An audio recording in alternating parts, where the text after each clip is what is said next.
Islamic life চ্যানেলে আপনাকে স্বাগতম।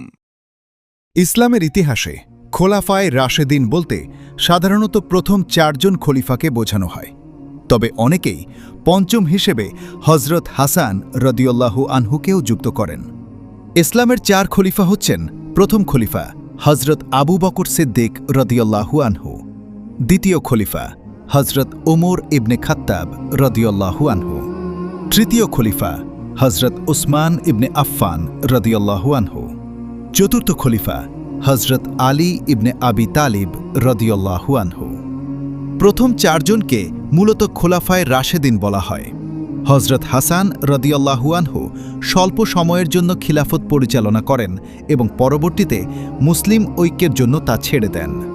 আজকে আমি এই ভিডিওতে 4 খলিফার ন্যায়পরায়ণতা ও নেতৃত্বের কিছু অংশ তুলে ধরব, যা ইসলামকে আরও সুন্দর করে তুলেছে। হজরত আবু বকর সিদ্দিক রাদিয়াল্লাহু আনহু ইসলামের প্রথম খলিফা। তিনি একজন ন্যায়পরায়ণ শাসক ছিলেন। তার ন্যায়পরায়ণতা ও নেতৃত্ব একমাত্র আল্লাহর সন্তুষ্টির জন্য ছিল। মদিনার ভোরবেলা, সূর্যের আলো তখনও পুরোপুরি ছড়িয়ে পড়েনি। একজন মানুষ চুপচাপ শহরের এক কোণে যাচ্ছেন। তিনি আর কেউ নন, হজরত আবু বকর সিদ্দিক রাদিয়াল্লাহু আনহু। খলিফা হওয়ার পরও তার জীবনে কোনো অহংকার ছিল না। প্রতিদিন ফজরের নামাজের পর তিনি গোপনে চলে যেতেন এক বৃদ্ধা অন্ধ মহিলার ঘরে। সেখানে গিয়ে তিনি ঘর পরিষ্কার করতেন, পানি এনে দিতেন, এমনকি খাবারও তৈরি করে দিতেন। কিন্তু আশ্চর্যের বিষয়, মহিলা জানতেনই না কে তাকে সাহায্য করছে। একদিন হজরত ওমর রাদিয়াল্লাহু আনহু এই বিষয়টি জানলেন।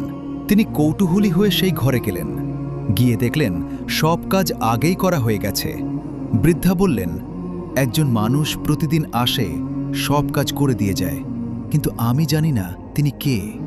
উমর রাদিয়াল্লাহু আনহু তখন বুঝতে পারলেন এটা আর কেউ নন, হজরত আবু বকর রাদিয়াল্লাহু আনহু, একজন খলিফা যিনি চাইলেই আদেশ দিতে পারতেন, কিন্তু তিনি নিজেই মানুষের সেবা করতেন, নিঃশব্দে, বিনিময় ছাড়া।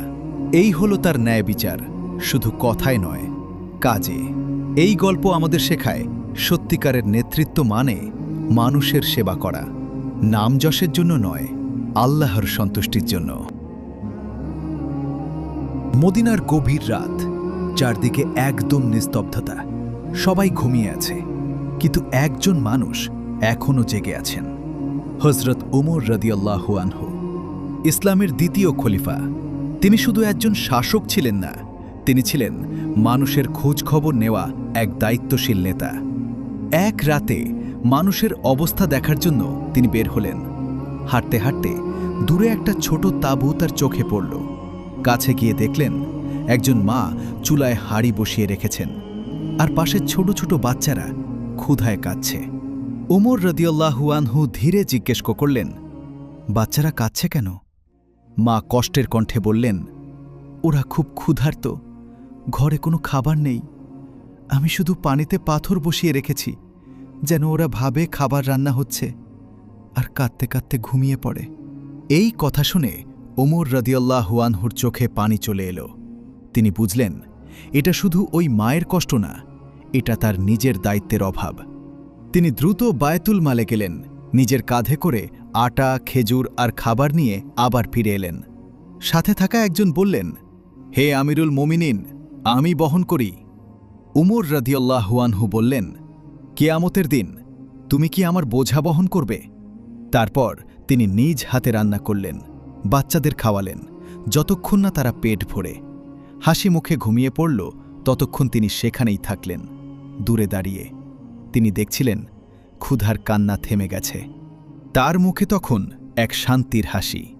এই গল্প আমাদের শেখায় একজন সত্যিকারের নেতা শুধু কথা বলে না, মানুষের কষ্ট নিজের কাঁধে তুলে নেয়। এবার হজরত উসমান রাদিয়াল্লাহু আনহুর জীবনের ন্যায় ও লজ্জাশীলতার গল্প বলি। মদিনার এক সময় মানুষ পানির জন্য খুব কষ্টে ছিল। একটি কূপ ছিল, বীরে রুমা, কিন্তু সেই কূপের পানি নিতে হতো অনেক দামে। গরিব মানুষ পানি কিনতেও পারছিল না। এই কষ্টের কথা শুনে এগিয়ে এলেন হজরত উসমান রাদিয়াল্লাহু আনহু। তিনি সেই কূপের মালিকের কাছে গেলেন এবং কূপের অর্ধেক অংশ কিনে নিলেন। তারপর ঘোষণা দিলেন, যেদিন আমার অংশ থাকবে সেদিন সবাই বিনামূল্যে পানি নিতে পারবে। মানুষ স্বস্তি পেল। তারা পানি জমিয়ে রাখত উসমান রাদিয়াল্লাহু আনহুর দিনের জন্য। ধীরে ধীরে কূপের আগের মালিকের ব্যবসা বন্ধ হয়ে গেল। অবশেষে হযরত উসমান রাদিয়াল্লাহু আনহু পুরো কূপটাই কিনে নিলেন আর সেটিকে আল্লাহর পথে দান করে দিলেন, চিরদিনের জন্য, সবার জন্য। ভাবা যায়, একটি কূপ যা হয়ে গেল পুরো সমাজের জন্য রহমত। এই গল্প আমাদের শেখায় প্রকৃত ন্যায় বিচার শুধু শাস্তি নয়, মানুষের কষ্ট দূর করাই সবচেয়ে বড় ন্যায়। আর দান এমনভাবে করতে হয় যাতে তা মানুষের উপকারে দীর্ঘদিন থাকে। তার লজ্জাশীলতা এত বেশি ছিল যে রাসূল সাল্লাল্লাহু আলাইহি ওয়াসাল্লাম নিজেই বলেছিলেন, উসমান এমন একজন যাকে ফেরেশতারাও লজ্জা পায়। হযরত আলী রাদিয়াল্লাহু আনহু ইসলামের চতুর্থ খলিফা। একদিন দেখলেন তার বর্ম ঢাল হারিয়ে গেছে। কিছুদিন পর তিনি সেই বর্মটি দেখতে পেলেন এক ইহুদি ব্যক্তির কাছে। হযরত আলী রাদিয়াল্লাহু আনহু বললেন, এটা আমার বর্ম। ইহুদি লোকটি বলল, না, এটা আমার। বিষয়টি পৌঁছালে আদালতে। বিচারক ছিলেন কাজী শুরাইহা রহমাতুল্লাহি আলাইহি। তিনি হযরত আলী রাদিয়াল্লাহু আনহুকে জিজ্ঞেস করলেন, আপনার কাছে কি কোনো প্রমাণ আছে? হযরত আলী রাদিয়াল্লাহু আনহু বললেন, না, আমার কাছে কোনো সাক্ষী নেই। তখন বিচারক রায় দিলেন, বর্মটি ইহুদি লোকটিরই, কারণ প্রমাণ তার পক্ষেই ছিল। ভাবা যায়, একজন খলিফা নিজের মামলায় হেরে গেলেন আদালতে। কিন্তু এটাই ছিল ইসলামের ন্যায় বিচার। আইনের সামনে সমান, বাই সমান। এই ঘটনা দেখে ইহুদি লোকটি অবাক হয়ে গেল। সে বলল, এমন ন্যায় বিচার আমি কখনো দেখিনি। তারপর সে সত্য স্বীকার করল, এই বর্ম আসলে আপনারই, এবং সে ইসলাম গ্রহণ করল। এই গল্প আমাদের শেখায়, সত্যিকারের ন্যায় বিচার মানে ক্ষমতা নয়, সত্যের বিজয়। ভিডিওটি ভালো লাগলে লাইক ও শেয়ার করুন এবং পরবর্তীতে আরও এরকম ইসলামিক ইতিহাস ভিত্তিক ভিডিও পেতে চাইলে চ্যানেলটি সাবস্ক্রাইব করে রাখুন।